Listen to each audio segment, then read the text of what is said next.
Los Angeles International Airport, LAX, is one of the busiest in the world. It's used by 40 million passengers each year. More than 1,500 planes take off and land every day.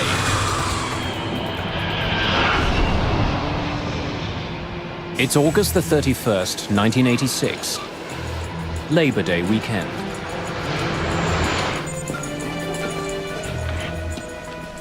Today, a junior air traffic controller, Walter White, will be handling some of that traffic. Let's go. That was the big one. White isn't yet a fully fledged controller. He has to put in more time before he gets his final certification. Hey, Carl, how's it going? Hey, slow, slow, slow. It was a long weekend, and it was a beautiful day in Los Angeles. It was absolutely clear outside, which we call Chamber of Commerce type day. You want to take a break? Have a cigarette? I can sit in for you. That was my normal assigned shift, and Walter came in and asked me if I wanted a break, wanted to go smoke a cigarette, and I said, sure. All right. Traffic was light, it wasn't very busy, it was Sunday morning. Well, certainly any controller is looking to get seasoning, if you will. 3 months, 4 months, that's a pretty new controller. Los Angeles Approach, good morning. I mean, it wasn't my turn for a break. Walter wanted to work the sector. As I remember correctly, he wanted to work it for some proficiency time. He hadn't worked it in a while. ACL 60, can you see the runway 25 left? Roger, LA approach.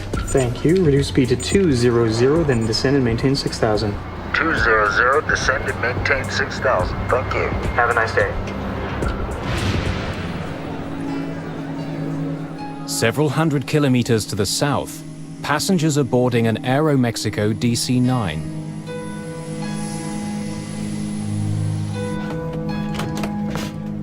Dr. Donald Wong and his sons are returning from a highly successful fishing trip. Jason, I think we should put it up in the kitchen. They caught an enormous sailfish, Your mom would love it. which they plan to display at home. Labor Day weekend was the last weekend before school was to start. Donald decided that it would be fun to take the boys fishing down in Mexico, to go deep sea fishing, which he'd only done one other time in his life. This would be a father-son bonding weekend. And it was also the first time that they had traveled without me.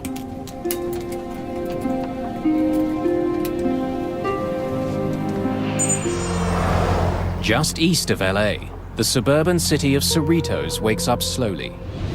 In the 1970s, this bustling community had been one of the fastest growing in Los Angeles County.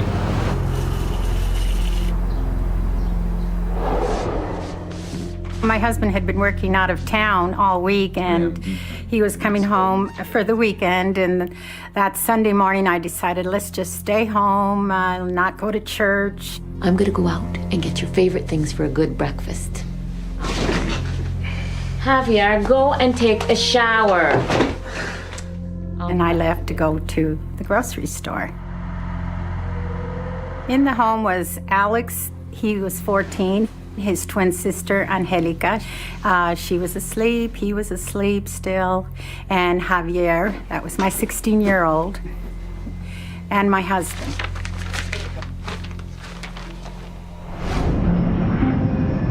As Estrada leaves on her errand, Aeromexico Flight 498 is just 20 minutes from LA. Captain Antonio Valdez-Prom is acting as co-pilot as they approach the city. First Officer Jose Valencia is piloting this leg of their journey. Ready when you are, Cap.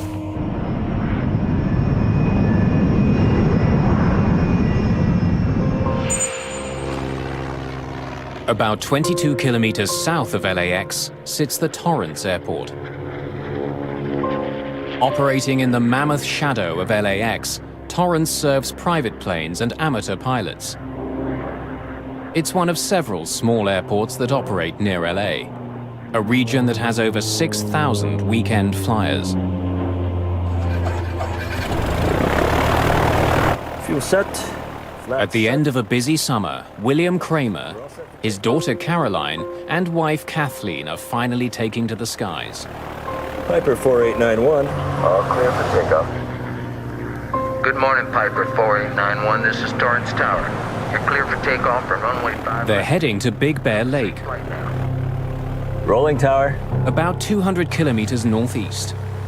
A meticulous man, William Kramer is an executive for an engineering company. 6 years ago, at the age of 47, Kramer bought his first airplane, a stylish and swift Piper Cherokee.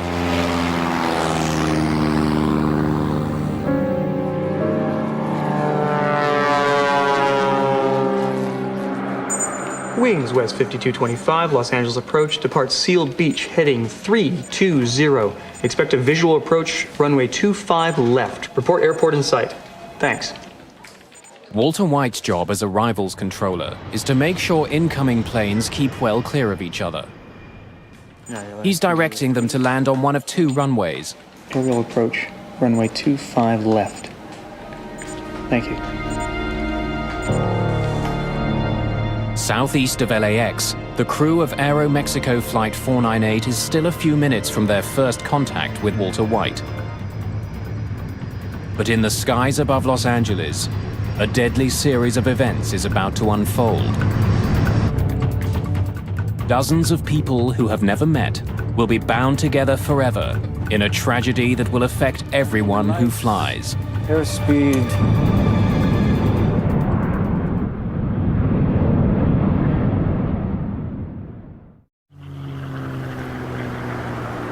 August the 31st, 1986, Labor Day weekend.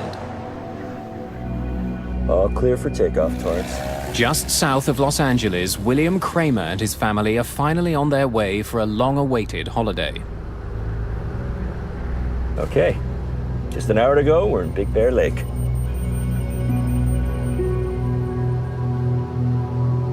The reporting, visibility of 14 miles today. Pretty good. As the Torrance airport recedes behind him, Kramer begins climbing to 3,000 meters on his way northeast to Big Bear Lake.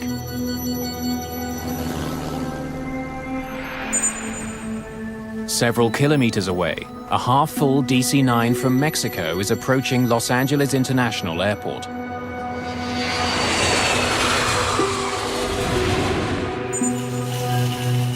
Less than 2,000 meters below them, Teresa Estrada is driving home with the groceries for a holiday breakfast. Her husband and 3 children are waiting just a few blocks away.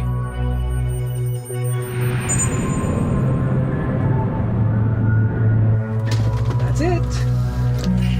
Holiday's over.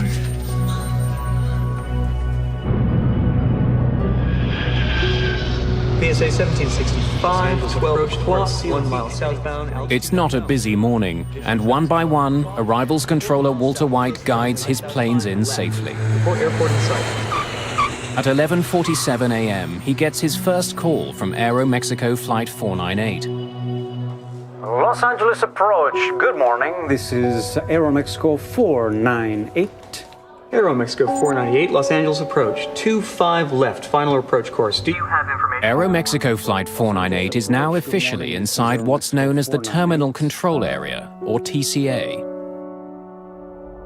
Sometimes referred to as the birdcage, the TCA is a complex piece of three-dimensional airspace around the airport. It's restricted airspace that's normally found around heavily congested airports or hub airports where the traffic density is extremely high and you need to control the access into and out of that airspace. Aeromexico 498, traffic 10 o'clock, 1 mile northbound, altitude unknown. Roger 498. Aeromexico 498, reduce speed to 190, then descend and maintain 6,000. As the Aeromexico plane descends, William Kramer and his family continue climbing.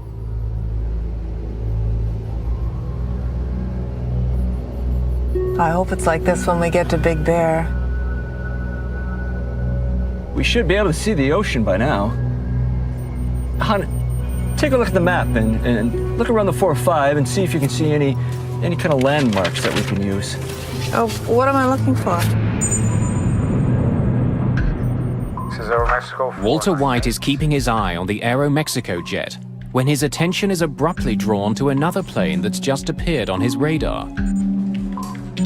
It's not one he's expecting.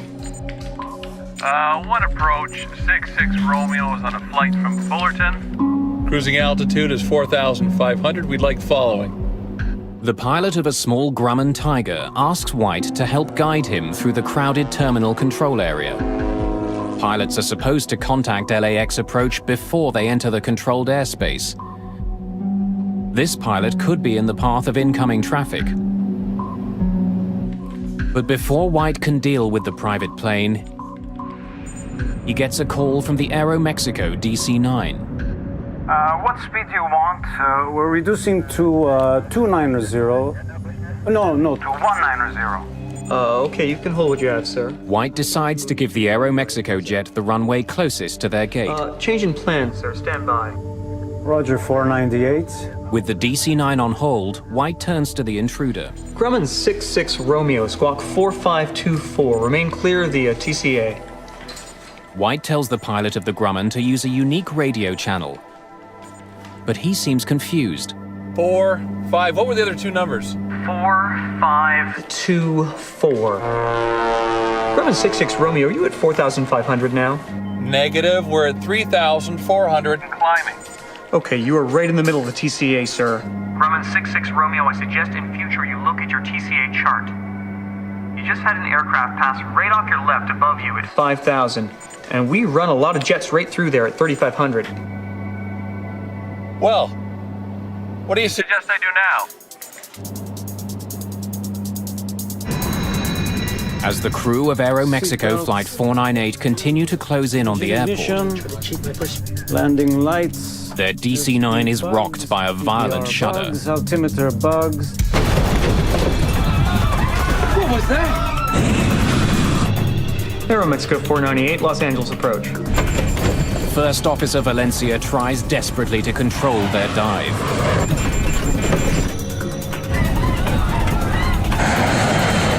Aeromexico 498. Los Angeles approach. This can't be.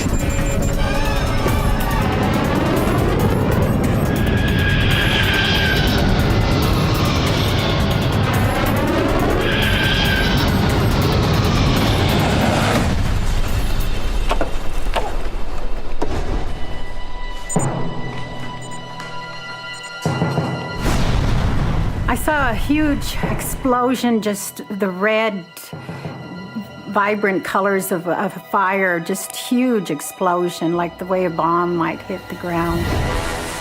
White is getting no response from the Aeromexico jet. Aeromexico 498, Los Angeles approach. And now he can't find it on his radar screen. I'm sitting there talking with the two departure controllers and not really thinking. And I hear Walter say something like, I think I lost one. Aeromexico 498, Los Angeles approach. That immediately got everybody's attention. So he looked at the radars and could hear him calling Aeromexico 498. Called him several times on the radio. Where was Aeromexico? At this point, we weren't absolutely sure what had happened. White calls to an incoming jet for help. American 333 Heavy. I want you to take a look around at 11 o'clock. I just lost contact with a DC-9. Let me know if you see anything down there, please. 11 o'clock, 5 miles. What altitude? He was last assigned 6. He's no longer on my radar scope, American 333 Heavy. Okay, I see a very large smoke screen off on the left side of the aircraft, about 11 o'clock.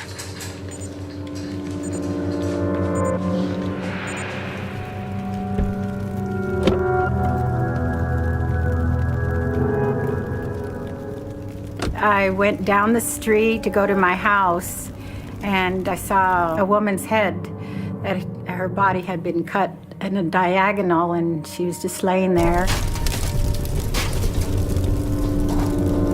There was nothing but debris and fires sporadically all over the place, and I could see the fire in the whole neighborhood.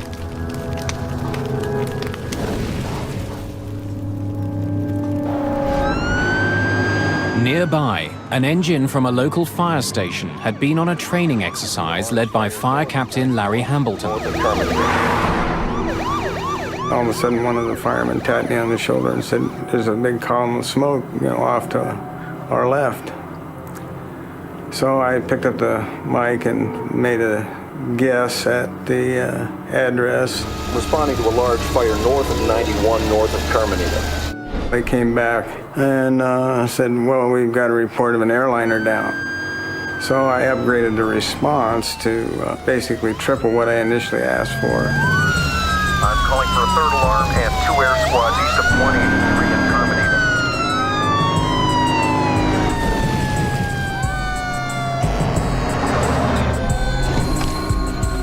As we approached, I realized that in addition to the aircraft parts in the street, there were people, body parts, which changed the complexion of the whole thing.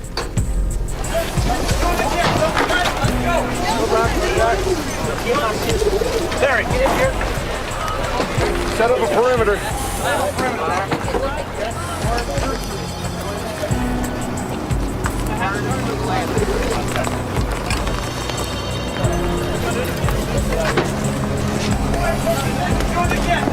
Let's go!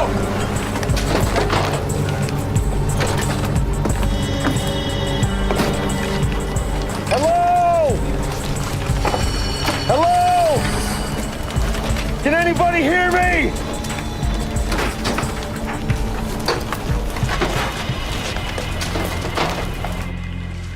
At Los Angeles approach, Walter White, deeply shaken by the crash, is relieved of duty. I remember watching Walter get up and walk out of the room by himself.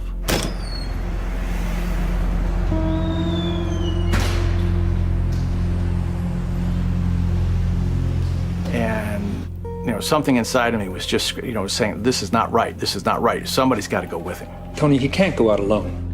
I could have been sitting there just as easy as him. And I don't know if I'd have done anything different than he did. If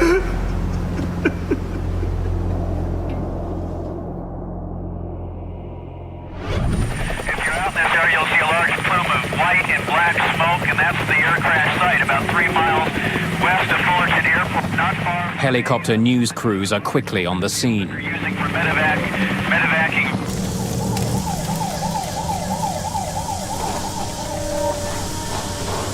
There was a lot of fire in front of me, and my house is just totally on fire.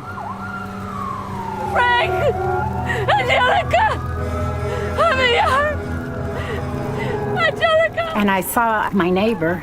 Where are they? I said to her, "Rose, where's my family? What happened?" And she goes, "Oh, honey, your family's in here. They're over here. We're looking for you."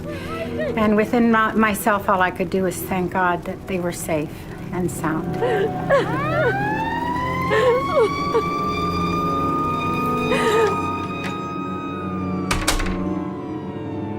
She took me into her home, and I saw Alex. Alex! Alex! What happened? Where's Angelica? Where's Angelica? I don't know. Where's Javier? Where's Papa? I don't know, Mom. I'm sorry. And he started crying right away and said, "Mom, I'm sorry. I'm the only one that came out alive." And all I could do was hug him.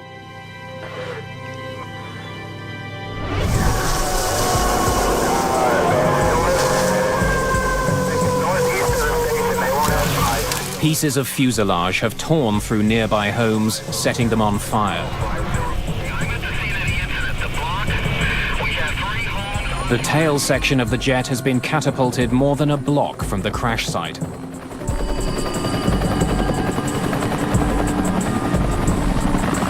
Hello? Is there anybody in here?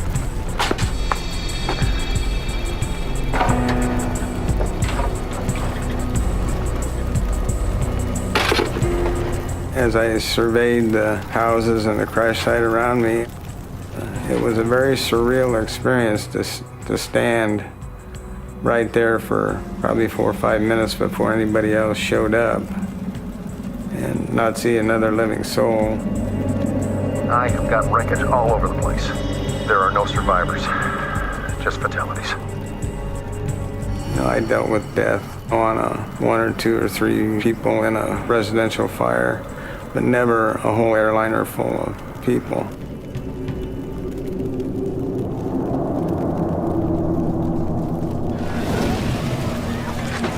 Let's go to work, guys.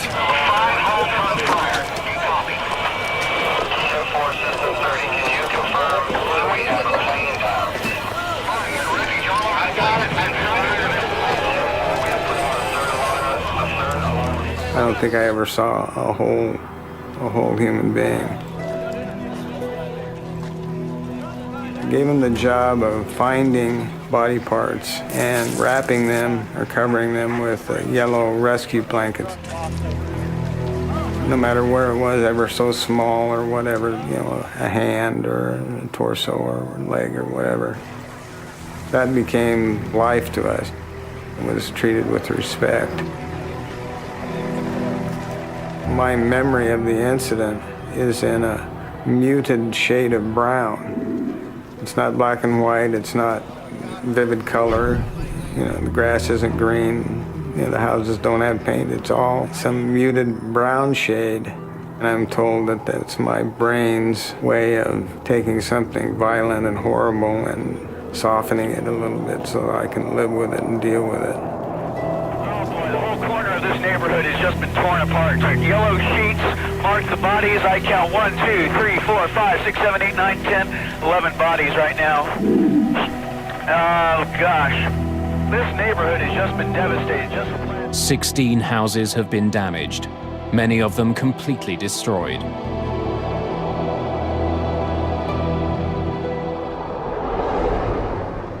At Los Angeles International Airport, Mary Wong is waiting for her husband and 2 young sons.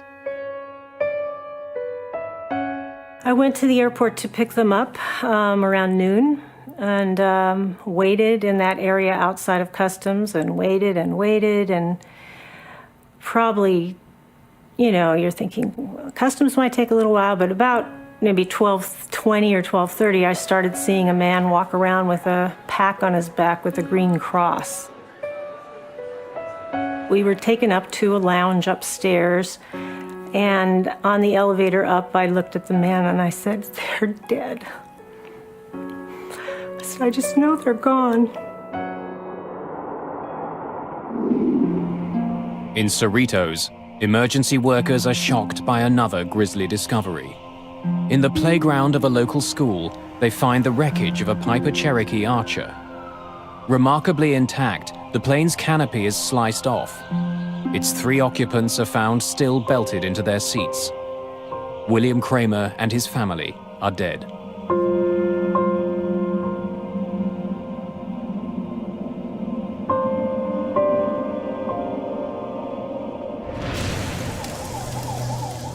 All the passengers and crew on Aeromexico Flight 498 are also dead.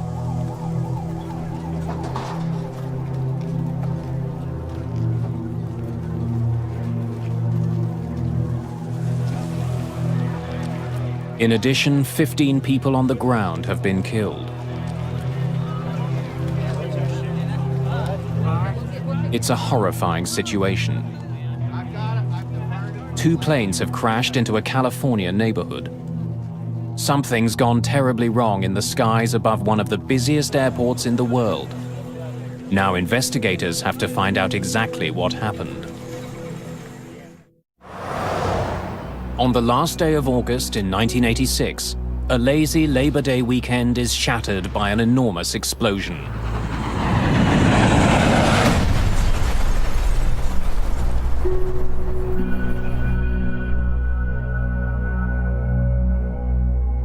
Two planes crash in LA County, destroying several houses.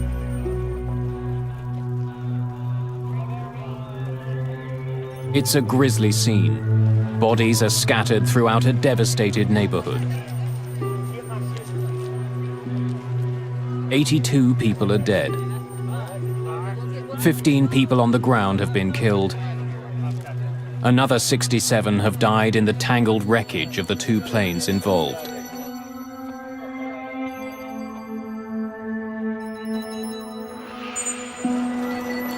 Investigators from the National Transportation Safety Board arrive that night. They include experts in human performance, flight systems, and air traffic control.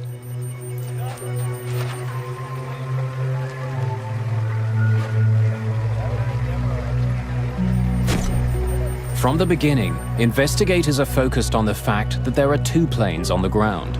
It suggests a disturbing conclusion, that this was a mid-air collision. The idea that this had been a mid-air collision was already conveyed to us before we even launched out of Hangar 6 back when we got to word. They saw two wreckages coming down, and that's the way it got conveyed to us. With that idea in mind, John White and his team must painstakingly examine the wreckage. It's more of now documenting where the major pieces were, and then looking at the pieces to see if you can determine how the aircraft, at what angle the aircraft may have come together at. Propeller marks on the tail of the DC-9 and paint from the Piper Cherokee reveal how the planes crashed. It looks like the Piper collided at the tail section of the DC-9, and the horizontal stabilizer came off. And once that happened, you could no longer control the pitch of the DC-9. The descending DC-9 and the climbing Cherokee met at a 90-degree angle. Their combined speed was 450 kilometers an hour. The impact tore off the airliner's tail section. Discovering how the planes collided is the first step. The more important question to be answered is why. To piece together the tragedy, investigators examine the DC-9's flight data recorder. It helps them pinpoint the exact location and altitude of Aeromexico Flight 498. The DC-9 was inside the terminal control area, the controlled airspace of the Los Angeles airport. It was right where it was supposed to be. But the Kramer's Cherokee was also inside the TCA. With all of the jets taking off and landing at LAX, private planes must first get permission to enter this area. Piper 4891, all clear for takeoff, Torrance. William Kramer was a newcomer to Los Angeles, but investigators learned that he was well aware of the limits imposed by the TCA. He knew that it was restricted airspace. And in the cockpit of Kramer's Cherokee, the confirmation. Investigators find a map of the Los Angeles terminal control area. Investigators make another puzzling discovery. They learn that the Kramer's proposed flight plan took them from Torrance to Long Beach, then up to Ontario, and finally to Big Bear Lake at a cruising altitude of 3,000 meters. That plan keeps him well out of the TCA. The fact of the matter is that the Cherokee flew into the TCA and hit the DC-9 in restricted airspace without a clearance. So how had Kramer flown into danger? And why hadn't he let anyone know? On the ground in Cerritos, one possible answer emerges. Heart disease runs in Kramer's family, and the initial autopsy results show a major blockage.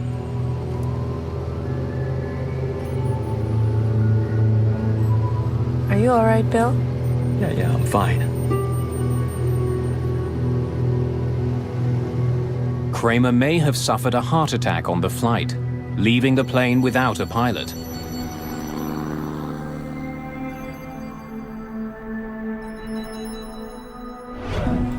Samples of William Kramer's heart tissue are sent to the Armed Forces Institute of Pathology for testing. If he suffered a heart attack, it might explain why he didn't call in to LA approach. It's totally possible that he could have had the heart attack, fell back, pulled the airplane up, and that's why he didn't try and avoid the DC-9. But no matter why Kramer was flying in restricted airspace, Air Traffic Controller Walter White should have been able to see him. Kramer's plane should have appeared on White's radar. Before being questioned by investigators, White reviews the radio calls from that morning. He needs to be sure of what he said and what he saw. Richard Wentworth was one of the investigators who talked to White. At any time, did you see the Piper Cherokee on your scope? No. No, sir. The Piper's target was not displayed. It is my belief that it was not on my radar scope.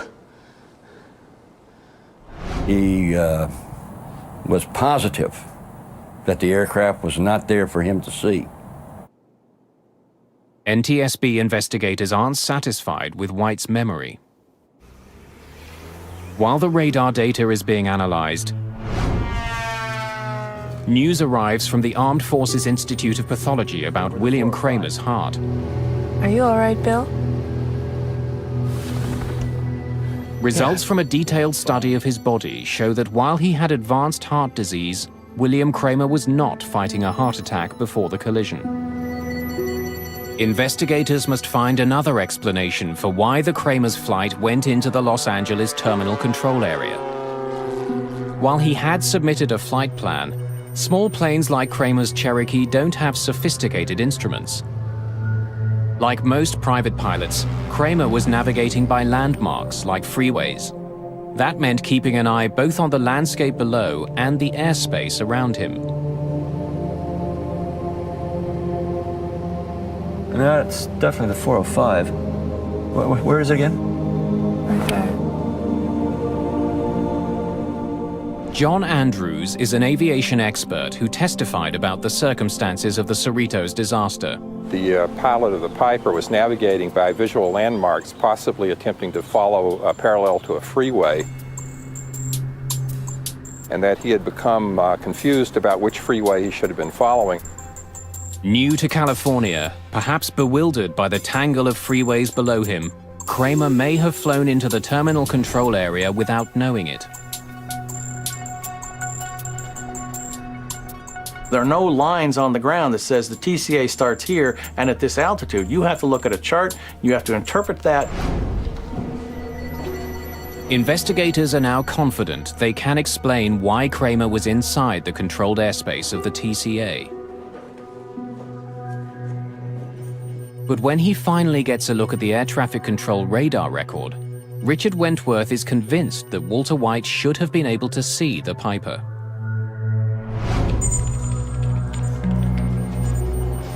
We were able to determine that the aircraft that collided with Aeromexico was there to be seen. So why hadn't White reacted to the Kramer's plane if it was on his radar? When Walter White came to work that day, the arrival station was being controlled by Carl Grundman. Hey, Carl, how's it going? Hey, slow. Grundman believes that long-standing radar problems were the reason White didn't see the Kramer's plane. I can sit in for you.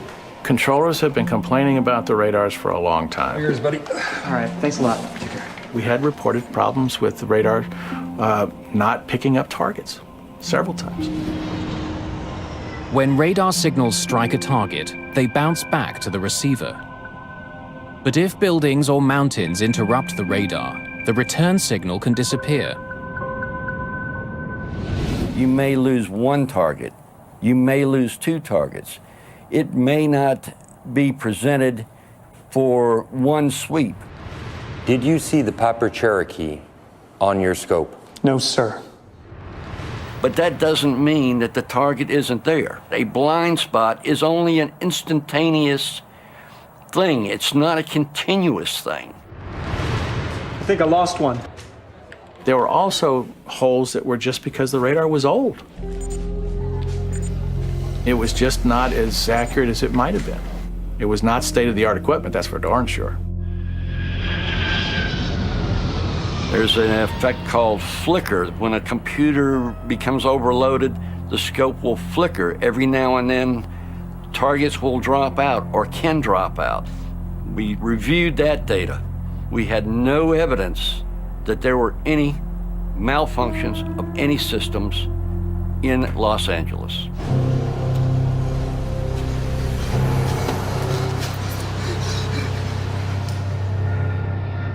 There is another possible explanation.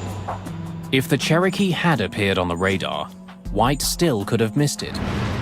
Investigators focus on the other plane in the sky that day, the Grumman Tiger. Private planes are required to contact air traffic control if they're entering the terminal control area. But the Tiger was already deep into the TCA before it radioed Walter White. 1 approach, 66 Romeo is on a flight from Fullerton. Cruising altitude is 4,500. We'd like following. Grumman 66 Romeo, are you at 4,500 now? Negative, we're at 3,400 and climbing. Okay, you are right in the middle of the TCA, sir. There was an aircraft that was east of the airport which he became involved in. That was what they called a violator. Grumman 66 Romeo, I suggest in future you look at your TCA chart.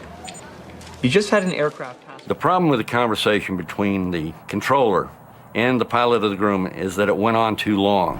Why were you so mesmerized by the Grumman? I thought he posed a risk. This occurred during a critical time at which the two aircraft to the southwest of his display, which was the Aeromexico and the Cherokee, were merging. But even if the Cherokee's signal did appear on White's radar, and even if he had seen it, investigators discover that White still would not have had all the information he needed. Radar signals only show controllers that a plane is in range. Transponders on planes can broadcast other information, including height and speed. But at the site of the Cherokee wreckage, investigators discover the plane's transponder is a basic model. It only sends out information on the plane's direction. It provides no information about the plane's altitude. So these controllers were pretty much used to seeing a little triangle which represented a VFR aircraft with no altitude readout, traversing all over the place. And unless they learned firsthand from the pilot, they had an expectation that the aircraft would not intrude into that airspace. Grumman 66 Romeo, squawk 45. Investigators believe that White's divided attention, perhaps made worse by an older radar system, explains why air traffic control never warned the DC-9 of the danger posed by Kramer's Cherokee. Any landmarks that we might be able to use as a visual. But there's another mystery that hasn't been solved. Studying the radar records from the day, NTSB investigators are startled by what they find. Neither the crew of the DC-9 nor the pilot of the smaller Cherokee took any evasive action before the crash. Both pilots appear completely unaware of each other. Definitely the 405. Why hadn't the pilots of either airplane reacted? Visibility was over 20 kilometers. How could two planes collide in the clear blue sky? To try to get a better sense of what was happening inside the Aeromexico cockpit, investigators listened to the airplane's cockpit voice recorder. Los Angeles approach, this is Aeromexico 4. The flight crew had put Walter White on their overhead speakers. The microphone for the cockpit voice recorder was right beside the speakers. Depart Sealed Beach, heading 320. Much of what the pilot said was drowned out by White's voice. Reduce speed to 200, then descend and maintain 6,000. Altimeter bugs. The radar information paints a puzzling picture.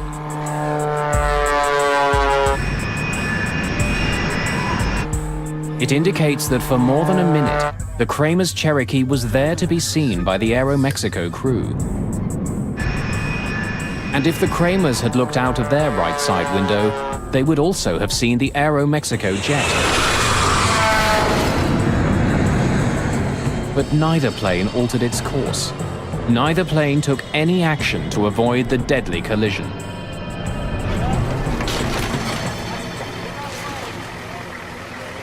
Investigators believe that if William Kramer was indeed lost and using the freeways as a guide, he might never have seen the approaching DC-9. The window he would have been looking out of was the pilot's window. But the DC-9 was coming from the other direction. A visual landmark that I can... This would have been a very unfortunate situation because the DC-9 was approaching from the far right side and in fact could only be seen out the passenger's window, which was on the right side of the aircraft. For the crew of the DC-9, the very size of the much smaller Cherokee could have prevented them from seeing the plane before it was too late. In some cases, when the small aircraft is closing very rapidly, by the time the aircraft becomes large enough for you to easily see it, it's almost too late to avoid the collision. The FAA generally has taken a sort of as a rule of thumb that you need about 12 seconds in order to see an aircraft, decide that it's a threat, and then execute an avoidance maneuver. In the case of the collision at Cerritos, by the time the aircraft became large enough to see, you were down very close to that 12-second limit. In case after case of mid-air collisions, we find out that the aircraft gave no indication that they saw each other until the time they actually collided. The design of the cockpit windshield may also have contributed to the disaster. Hey, Maria. Everything okay? It's possible that during part of the approach, at least for one of the pilots, the aircraft was actually behind the center post, and unless the pilot moved his head back and forth to clear that airspace, unless he had a reason to do that, it's possible the aircraft was obscured during part of the time in which he might have had a chance of seeing the other aircraft. Ignition. The disaster over Cerritos revealed several tragic weaknesses in the air traffic control system. One of the most glaring was that pilots could not be relied on to see and avoid each other. They'd need new technology to keep a mid-air collision from happening again.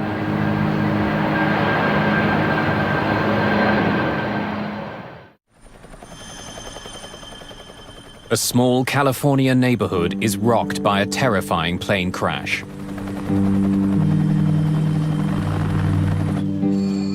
"82 people are killed when a private plane slams into a large passenger jet.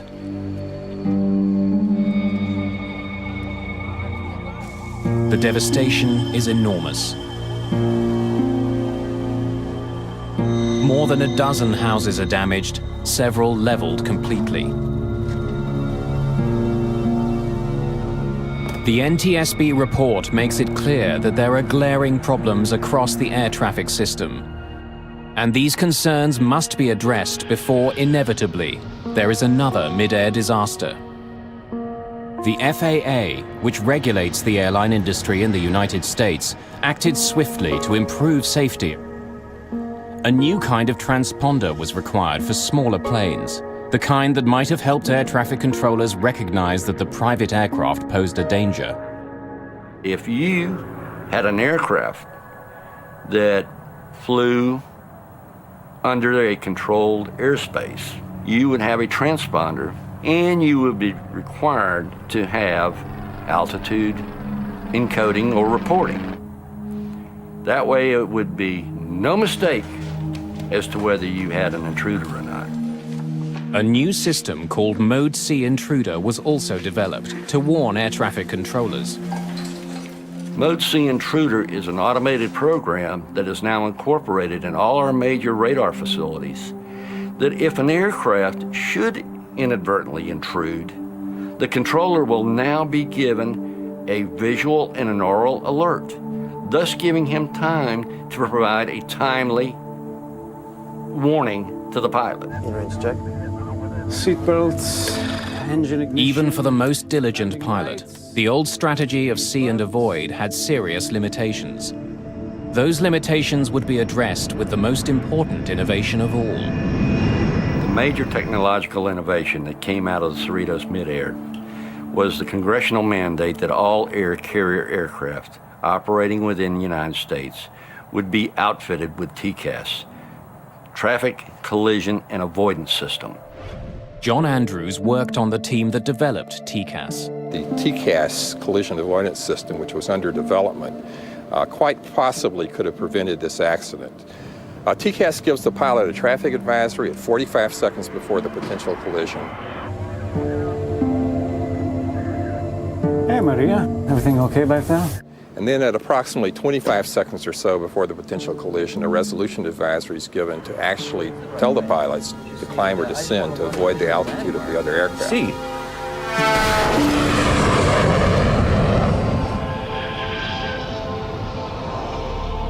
Today, commercial airlines around the world use TCAS.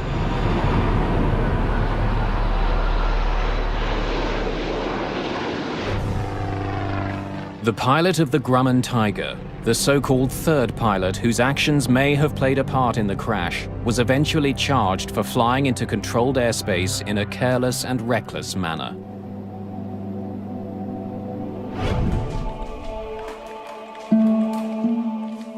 For Walter White, the effect of the disaster over Cerritos could not be overcome.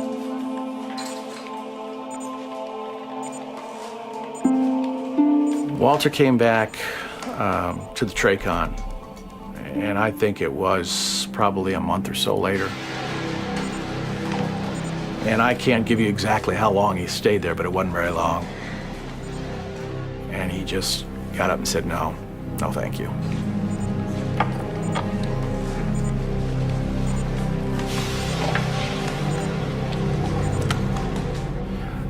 And as far as I know, he didn't talk to airplanes again.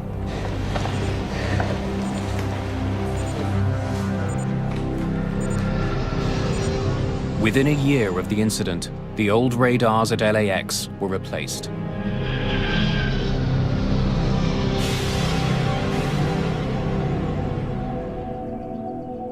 In Cerritos, a memorial garden now marks the day of the disaster.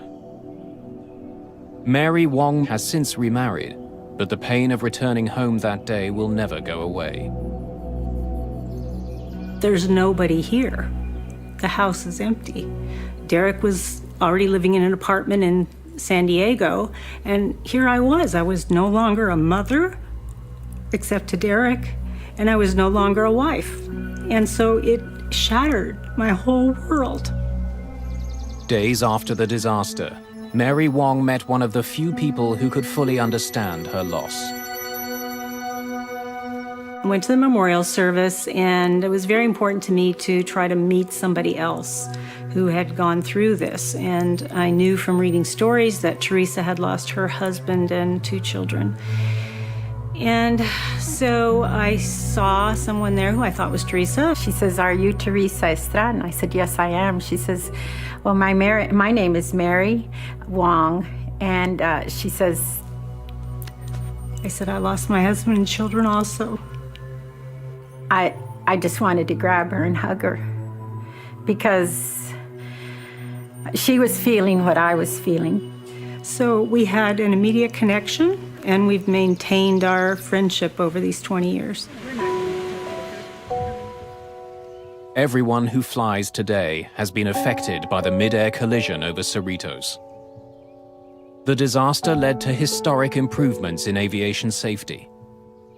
Since the full adoption of the TCAS system, there has not been another mid-air collision in the United States.